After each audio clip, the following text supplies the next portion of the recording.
सियासी मैदान की हर बड़ी खबर से आगाह रहने के लिए हमारे चैनल आजाद सियासत को सब्सक्राइब करें और बेल आइकन को प्रेस करें। अस्सलाम वालेकुम व्यूअर्स, आप देख रहे हैं आज़ाद डिजिटल और मैं हूं नौशीन तारिक। पहलगाम हमले के बाद भारतीय मीडिया ने हमेशा की तरह गला फाड़ फाड़ के ब्लेम गेम तो की और पाकिस्तान के खिलाफ नैरेटिव बिल्डिंग भी करने की सर तोड़ कोशिश की है, मगर this time international community never buy this. ऐसा क्यों है, इस पर भी बात करेंगे। इसके अलावा हर गुजरते दिन के साथ इस भारतीय ड्रामे के जो प्लॉट में झोल हैं वो सामने नजर आ रहे हैं और इन एक एक झोल पर हम बात करेंगे। उसके लिए मेरे साथ मौजूद होंगी सीनियर सहाफ़ी और तज़कियाकार सना मिर्जा साहिबा। अस्सलाम वालेकुम। वालेकुम सलाम। कैसी हैं सना? मैं ठीक हूँ, अल्लाह का शुक्र। कैसा गुजर रहा आपका वीकेंड? आज हमने आपको वीकेंड पे बुला लिया। नहीं, वैसे काम तो हम सभी कर रहे होते हैं, आप भी कर रही होती है, लेकिन मेरा ख्याल ये है कि इस मर्तबा पूरा हफ्ता और ये वीकेंड हमारा इस चीज़ को समझने में, और मेरा ख्याल ये है कि लोगों को भी अंडरस्टैंड करवाने में गुजर गया और बड़ा प्रोडक्टिव रहा कि जो परसेप्शन प्रोपेगेंडा से होता है सच के सामने वो ज़्यादा देर स्टैंड नहीं कर सकता। मेरा ख्याल है कि ये चीज़, ये हमारा जो हफ्ता रहा पिछले 7-8 दिनों में, ये इस हवाले से बड़ा दिलचस्प रहा कि हमने अपने अपने तौर पर पाकिस्तानी होने का हक अदा करने की, कंट्रीब्यूट करने की सब ने कोशिश की है। जो मीडिया में थे, जो ऑफिशियल्स थे, या जो सरकारी ओहदों पर हैं, या जो सियासतदान हैं, उन्होंने थोड़ा सा अपनी पॉलिटिक्स से कतई नज़र ये सोचा है कि पाकिस्तान के लिए क्या है, पाकिस्तान के लिए भी खुलकर बोलना चाहिए। और मैं ज़रूर इस पे कहना चाहूँगी, सोशल मीडिया पे जो दुर्गत बनाई गई है इंडियंस की, उसके ऊपर मुझे बहुत खुशी है। ऐसा लग रहा है कि इस दफा पाकिस्तान जो है वो इस जंग वाले माहौल को सीरियसली ले रहा है। जो मीमर्स जिस किस्म की मीम्स मार्केट में ला रहे हैं, तो वो मतलब देख के बहुत हंसी आती है। और वो दूसरा ये भी हम टॉपिक सेट किया, हम तो बड़ी नॉन सीरियस उस पे चले गए, लेकिन जो उनकी तरफ से जो मतलब लॉजिक्स दी जा रही है ना कि देखिए ये इंसिडेंट ऐसे हो गया, मतलब लोग उस पे हंस रहे हैं कि यार आप बिल्कुल इसको बॉलीवुड मूवी की तरह आप इसको एक्सप्लेन कर रहे हैं, थोड़ा सा तो आप उसमें टेक्निकल कुछ रखें मार्जिन। क्या तो वो ब्लंडर्स जो है वो आम आदमी भी हंस रहा है उसके ऊपर कि ये किस किस्म के ब्लंडर्स हैं जो कि ये किए जा रहे हैं। बट खैर उनकी तरफ से वो इसको अपना चूरन बेचना जानते हैं, लेकिन इसमें असल चीज ये है कि पाकिस्तान कैसे उसको डिनाई कर सकता है विद लॉजिकल मतलब रीजंस, वो पाकिस्तान के ऊपर मुनस्सिर है। अच्छा सना, हमने देखा जो कुछ हुआ उसके बाद उन्होंने जो स्टेप्स लिए, उन्होंने जो है वो इंडस वाटर ट्रीटी को जो है वो जंगी हथियार के तौर पर इस्तेमाल कर लिया, मुअत्तल कर रहे हैं। हालांकि वो नहीं कर सकते, बट उन्होंने ये किया है। इस पे भी बाद में आपसे क्वेश्चन करूंगी कि वो कैलकुलेटिव मूव ले रहे हैं या ये सब ऐसे ही हैं, हवा में छोड़ रहे हैं।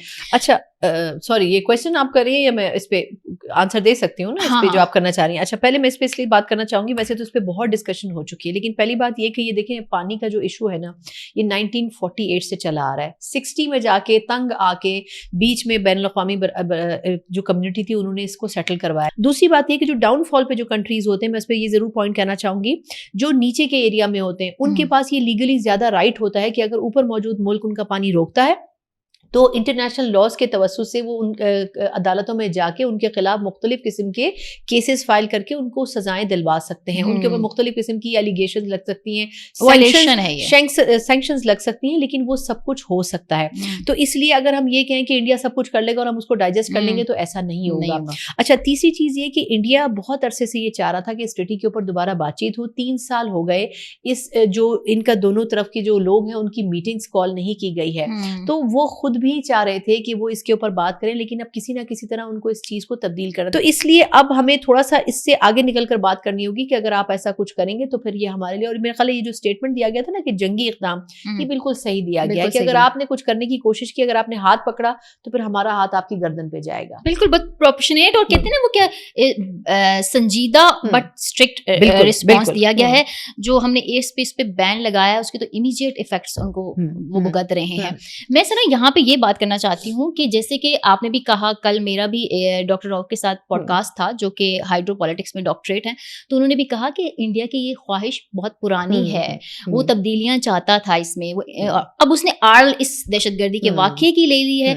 तो आपको नहीं लगता कि ये मोदी सरकार जो है वो अपने इंटरनल इश्यूज में, जैसे कि उनके बिहार में इलेक्शन हो रहा है, इमलाक वक्फ बिल भी है उनका, शायद कुछ इस तरह की चीजें, उसमें इसको कैलकुलेटिव मूव के तौर पर इस्तेमाल कर रहा है? अच्छा, मतलब मुझे लगता है कि मेरा ख्याल है कि वो ना हमेशा वो उनका एक तरीका होता है कि वो कोई चीज़ अगर करना चाहते हैं ना तो उस पर पहले कार्ड प्ले करके देखते हैं कि इसका रिएक्शन क्या आएगा। तो उन्होंने उनकी सिर्फ मेरा ख्याल है कि इलेक्शन इंटेंशन नहीं हो सकती, क्योंकि अगर ऐसे हो तो वो तो वैसे भी पाकिस्तान के बारे में बहुत कुछ बातें करते हैं, लेकिन जब इस किस्म के इंसिडेंट्स होते हैं ना तो उसके बैक एंड के ऊपर कुछ और चल रहा होता है। और ये बिल्कुल सही बात है कि भारत के दिमाग में कुछ और चल रहा होता है लेकिन प्रैक्टिकली वो दिखाता कुछ और है। अच्छा, अब ये जो इंसिडेंट है इसके हवाले से मेरा ख्याल इसमें दो बातें थ्योरीज कही जा रही हैं। एक तो ये कहा जा रहा है कि वो इस ट्रीटी के ऊपर दोबारा निगोशिएट करना चाहता है, 65 साल हो गए, बहुत सी चीजें तब्दील हो गई हैं। दूसरी एक थ्योरी है जिसके ऊपर कम लोग बात कर रहे हैं और वो है जाफर एक्सप्रेस का इंसिडेंट। जाफर एक्सप्रेस के इंसिडेंट में बड़े स्ट्रॉन्ग प्रूफ्स मौजूद थे कि भारत की इन्वॉल्वमेंट है और भारत का उसमें किरदार है, स्पेशली उनकी इंटेलिजेंस एजेंसीज का। अब वो जो प्रूफ्स मौजूद, क्योंकि पाकिस्तान की हिस्ट्री में ऐसा नहीं हुआ कि चंद लोगों को अगवा करना दूर की बात है, आप पूरी ट्रेन को अगवा कर दें, लेकिन ये एक प्रॉपर माइंडसेट, एक मास्टरमाइंड के तरीके से इस प्लान को ऑर्गेनाइज किया गया। और ये उन तमाम जो एक मतलब बलूचिस्तान के दहशतगर्द है उनके लेवल की बात नहीं थी, उनको असिस्ट किया गया। बिल्कुल। तो उसमें ट्रेन को हाईजैक करना, एग्जैक्टली। तो अब उसमें ये था कि उस केस को लेके पाकिस्तान ने तहैया कर लिया था कि अब हम इस केस से और इस वाकये से पीछे नहीं हटेंगे, इसके प्रूफ्स हम पूरी दुनिया में लेके जाएंगे, भारत का असल चेहरा दिखाएंगे और मतलब इनफ इज इनफ। तो मुझे ऐसे लगता है और कुछ लोगों की भी राय है कि अब भारत को इसके रिस्पॉन्स में पाकिस्तान को खराब करना था। वो खराब करने के लिए ये जो पहलगाम का इंसिडेंट है ये बनाया गया, लेकिन ये इतना पुअरली बनाया गया कि इसमें जो फ्लॉज हैं वो आम आदमी भी समझने को तैयार है कि ये किस किस्म के फ्लॉज के साथ क्लेम किया जा रहा है। कि इंसिडेंट होता है 10 मिनट बाद आप FIR करवाते हैं, उसमें आप पाकिस्तान का नाम लिख देते हैं, मतलब बहुत सारे इसमें ऐसी गलतियां हैं। कुछ लोगों को आप क्लेम कर रहे हैं कि वो मारे गए, वो लोग खुद वीडियोस बनाकर कह रहे हैं कि जी हम तो जिंदा हैं। मतलब इस किस्म के इंसिडेंट्स हो रहे हैं कि वो लगता ही है कि थोड़ी सी पुअर प्लानिंग है। और इसके अलावा एक चीज और मैं यहाँ ऐड ऑन करूंगी कि ये चीजें भी मीडिया पर आ रही हैं, सोशल मीडिया पर, कि वहाँ के लोग कह रहे हैं कि जम्मू कश्मीर जो है वहां पर चप्पे चप्पे पर इनकी फौजी मौजूद हैं, इनकी चेक पोस्ट होती हैं। तो जिस दिन ये इंसिडेंट हुआ वहां पर भारतीय फौज नहीं थी, ये लोग कह रहे हैं, वहां हटा दिया गया होगा। बिल्कुल। तो फिर ये किस तरफ इशारा करता है? मतलब हम तो जाके नहीं उनकी फौज को हटा सकते ना? मतलब वही ना, देखिए वो उन्होंने ऐसा माहौल ही पैदा नहीं किया होगा ना कि देखिए हमारी फौज आमने सामने। देखिए ये इस किस्म की जो चीजें होती है ना, अब जैसे इन्होंने कहा था जी जब वो पुलवामा का इंसिडेंट हुआ था, फिर इन्होंने आके वहाँ बालाकोट में आके हमने कहा था जी हमने इतना, जब वहां पर चेक किया गया इंटरनेशनल मीडिया को लेके गई ISPR, तो पता चला वहां 2 कौवे मरे हुए हैं और कुछ दरख्तों के ऊपर कुछ गोलियां लगी है। तो मतलब अब कहने का मकसद ये है कि इनकी तरफ से एग्जेजरेट बहुत किया जाता है। अच्छा, इसमें ना मीडिया के रोल पे बात करनी बड़ी जरूरी है। मैं अपने मीडिया से ये दरखास्त करना चाहूंगी, मतलब ठीक है नक्कार खाने में तूती की आवाज कौन सुनता है, लेकिन देखिए आप ये देखिए कि इंडियन मीडिया कितना स्टेट की पॉलिसीज को प्रमोट करता है। सही है या गलत है, लेकिन स्टेट ने एक पॉलिसी बनाई, एक अंडरस्टैंडिंग बनाई और उस अंडरस्टैंडिंग को लेके मीडिया उनका सुबह से शाम तक राग अलाप रहा है। बिल्कुल। आप उसको जो कह लीजिए कॉर्पोरेट मीडिया बन गया है, मोदी के दोस्तों ने सारे चैनल खरीद लिए। भाई खरीद लिए तो वो पाकिस्तान के खिलाफ चल रहे हैं, वो स्टेट के नैरेटिव पे चल रहे हैं, चाहे स्टेट झूठ बोल रही है या सच। बिल्कुल। आप कम से कम ये तो अंडरस्टैंड करें ना कि पाकिस्तानी मीडिया भी स्टेट के नैरेटिव को सपोर्ट करे, और जबकि स्टेट का नैरेटिव सच के ऊपर है, तो आप सच को सपोर्ट करने के बजाय आप अपनी जो क्या करना चाहिए बैलेंस जर्नलिज्म है उसको दिखा रहे हैं। तो मेरा ख्याल ये है कि हमारे मीडिया को भी ये अंडरस्टैंड करना चाहिए कि इस वक्त जो स्टेट के लिए जरूरी है उस कॉज के साथ खड़ा होना जरूरी है। बिल्कुल। हाँ, इसमें कोई बैलेंस जर्नलिज्म नहीं बनती, क्योंकि वो हमारे ऊपर, हमारी सॉवरेनिटी ऊपर हमला कर रहे हैं, हमारी लाइफ लाइन को कट करने का थ्रेट दे रहे हैं, तो हम क्यों बैलेंस जर्नलिज्म करें? उनको दिखाना चाहिए आईना। और ये सिर्फ इंडिया में नहीं है, सॉरी, ये यूरोप में भी है। BBC क्या कर रहा होता है, CNN क्या कर रहा होता है, फॉक्स न्यूज क्या कर रहा होता है, सब यही कर रहे होते हैं। तो हम मतलब क्या इन चैनल्स और इन ममालिक से बहुत ऊपर है? हमें भी यही सोच, देखिए मीडिया, असल मीडिया का नाम है प्रोपेगेंडा, ये इसका मकसद ही यही था जब टीवी बनाया गया था। तो आपको ये समझना पड़ेगा कि आप मीडिया में सच जरूर दिखाएं और आप सच के साथ खड़े हैं, लेकिन जो मुल्क के मफाद में है उस विजन को भी आपको साथ में लेके सपोर्ट करना चाहिए। बिल्कुल, आप सही कह रही हैं। मुल्क है तो हम है ना, बाकी इदारे भी मुल्क के साथ हैं, तो मुल्क के है तो मीडिया है, उसी का ही है। अच्छा, अब यहाँ पे इंटरनेशनल जो कम्युनिटी का रोल है उस पर बात करते हैं। सना, ऐसा लग रहा है वो जो शेर आए वाली मिसाल थी ना, वो कुछ इस तरह से सच लग रही है कि इस दफा जो है वो भारतीय मीडिया जो नैरेटिव बेचना चाह रहा है वो कोई बाय करने को तैयार नहीं है। बरखा दत्त का ट्वीट भी आपकी नजर से गुजरा होगा, उसमें भी बहुत बात हो रही है। उन्होंने कहा कि US ने वैसा रिस्पॉन्स नहीं दिया, इतना ह्यूज इंसिडेंट हुआ, और ट्रंप साहब ने भी कह दिया कि दोनों मुल्क आपस में सॉर्ट आउट कर लेंगे। तो कैसे देखती हैं आप इसको? नहीं, पहले तो ट्रंप साहब से ये एक्सपेक्ट नहीं, वैसे तो बड़े अनप्रेडिक्टेबल है लेकिन अब यही इंडिया उनसे एक्सपेक्ट नहीं कर रहा था, कहाँ उनसे वो जपियां डाल के मिल रहे होते थे मोदी साहब, और बड़ा उनके साथ क्लोज एक वो था उनके वजीर खारजा, अभी मेरा ख्याल है भारत के दौरे पे थे, उनकी इंडियन वाइफ उनके साथ थी। कहने का मकसद मेरा ये है कि एक तरफ ये हो रहा है, दूसरी तरफ ट्रम्प ने कह दिया कि जाएं जी आप खुद निपटाएं, क्योंकि एक्चुअली आप क्या समझते हैं अमेरिका को नहीं पता कौन सा इंसिडेंट रियल है और कौन सा इंसिडेंट आर्टिफिशियल है। तो मेरा ख्याल ये कि वो भी इस चीज को अंडरस्टैंड कर रहे हैं। और दूसरा ये कि इसमें ये बड़ा इंपॉर्टेंट रोल है कि कुछ दिनों तो नहीं, कुछ हफ्तों पहले पाकिस्तान ने एक बड़ा इंपॉर्टेंट टेररिस्ट था अल-कायदा का, उसको हैंड ओवर किया था अमेरिका के, उसके बड़ी अप्रिसिएशन हुई थी। ट्रम्प ने अपनी तकरीर में पाकिस्तान का शुक्रिया अदा किया था। तो वो भी एक परसेप्शन है कि पाकिस्तान इस दहशतगर्दी के खिलाफ जंग में एक अहम रोल अदा कर रहा है। पाकिस्तान खुद विक्टिम भी तो है, विक्टिम है, लेकिन हम अपना विक्टिम कार्ड सही इस्तेमाल नहीं कर पाते ना। दूसरी चीज बड़ी इंपॉर्टेंट है कि अगर आप उस पर गौर करें कि हमारे जो नायब वजीर आजम है उन्होंने अफगानिस्तान का दौरा किया, और ये चीज अब नजर आ रही है कि अफगानिस्तान में थोड़ी सी अमेरिका की मोबिलिटी आने वाले वक्त में बढ़ने वाली है दोबारा से। उसकी क्या वजूहात हैं उसके ऊपर बात नहीं हो रही, लेकिन बढ़ने वाली, तो उसमें पाकिस्तान के रोल को आप माइनस नहीं कर सकते। तो उस हवाले से भी इंडिया के लिए डाइजेस्टेबल नहीं है कि पाकिस्तान दोबारा अफगानिस्तान में अपना इन्फ्लुएंस कायम करे। वैसे तो अफगानियों के ऊपर आप खुद भी ट्रस्ट उस तरह नहीं कर सकते हैं, क्योंकि उनका झुकाव किसी वक्त भारत की तरफ होता है, किसी वक्त पाकिस्तान की तरफ होता है। लेकिन मेरा ख्याल यह है कि इस पूरे सिनेरियो को देखते हुए अमेरिका इस वक्त नहीं चाहेगा कि पाकिस्तान से भी बातचीत खराब हो। एक तरफ उनके सामने इकोनॉमी के हवाले से भारत मौजूद है और दूसरी तरफ स्ट्रेटेजिकली पाकिस्तान को वो पीछे नहीं कर सकते। तो इसलिए मेरा ख्याल है कि this was the best advice कि आप दोनों आपस में बातचीत करके इस इशू को सॉर्ट आउट करें। लेकिन ये बात दुरुस्त है कि इंटरनेशनली जितना प्रोपेगेंडा वो कर रहे हैं, उतने ही प्रोपेगेंडे में उनकी जो फ्लॉज, उनकी जो गलतियां हैं जो उनसे हुई हैं, वो भी सामने आ रही हैं। अच्छा, यहाँ ये बात कर रहे थे पाकिस्तान के हवाले से, पहले हमारा जो ईस्टर्न बॉर्डर था सीज़फायर की वजह से वहाँ तो सुकून था, हम वेस्टर्न पे थे, हमारे इंटरनल इश्यूज थे। अब ये कहा जा रहा है कि हमें जो है बॉर्डर्स के अलावा इस जो है वो फिर भारत से फंडिंग के जरिए टारगेट किलिंग्स का खतरा बढ़ सकता है, ऐसा आप समझती हैं?